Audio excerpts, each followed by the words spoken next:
Pada zaman dahulu kala, di sebuah pedalaman nan indah, berdirilah sebuah kerajaan megah di tepi sungai yang jernih. Di kerajaan itu, hiduplah seorang raja bijaksana, bersama 7 putrinya yang cantik jelita. Mereka hidup dalam kemakmuran dan kebahagiaan. Namun, kebahagiaan raja selalu diselimuti rasa resah. Ketujuh putrinya yang telah dewasa belum juga memiliki pasangan hidup. Tak ingin larut dalam kekhawatiran, sang raja memutuskan untuk menggelar sayembara demi mencari suami bagi putri-putrinya. Sang pengawal pun mengumumkan kabar itu kepada seluruh penjuru negeri. Perhatian, sang raja mengadakan sayembara besar. Siapapun yang dapat membangun istana dan jembatan di seberang sungai untuk para putri raja akan dinikahkan dengan salah satu putri beliau.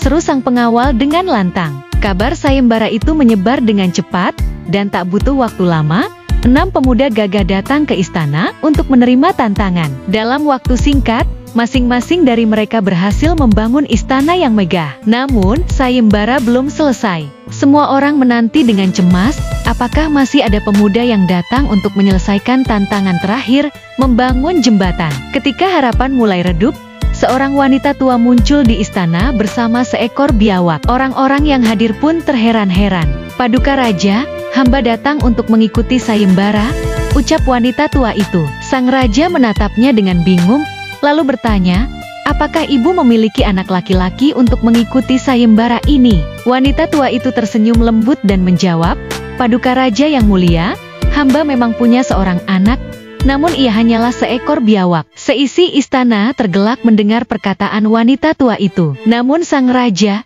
yang terkenal bijaksana, tidak ingin mengingkari perkataannya. Ia pun mengizinkan biawak itu mengikuti sayembara. Yang terjadi kemudian sungguh di luar dugaan. Dalam semalam, biawak itu berhasil membangun sebuah istana megah lengkap dengan jembatan kokoh di atas sungai. Semua orang takjub, tetapi mereka juga diliputi kebingungan.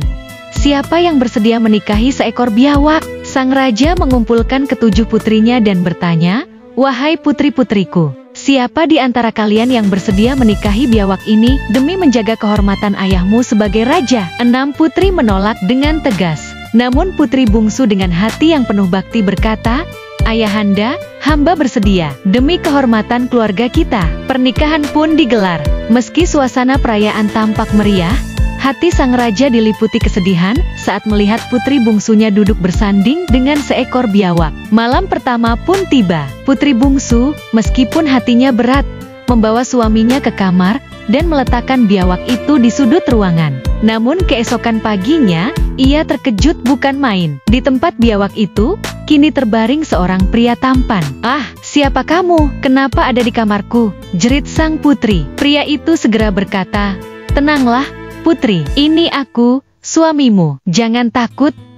Putri bungsu masih terkejut dan memanggil pengawal. Namun saat mereka datang, pria tampan itu telah berubah kembali menjadi biawak. Semua mengira sang putri bermimpi, tetapi hal yang sama terus terjadi setiap malam. Akhirnya, putri bungsu mulai menerima kenyataan itu dan bertanya kepada suaminya, "Kakanda, mengapa Kakanda berubah menjadi biawak di siang hari?" Sang pria menghela napas, lalu berkata, "Adinda, Kakanda terkena kutukan. Siang hari Kakanda menjadi biawak, namun malam hari Kakanda kembali menjadi manusia." Putri bungsu tidak menyerah. Suatu malam, ia menemukan kulit biawak suaminya yang tersimpan di sudut kamar. Ia pun membakar kulit itu. Tiba-tiba, sebuah keajaiban terjadi. Kutukan sang suami lenyap selamanya, dan ia menjadi manusia seutuhnya. Kebahagiaan menyelimuti keduanya. Putri bungsu dan suaminya hidup harmonis.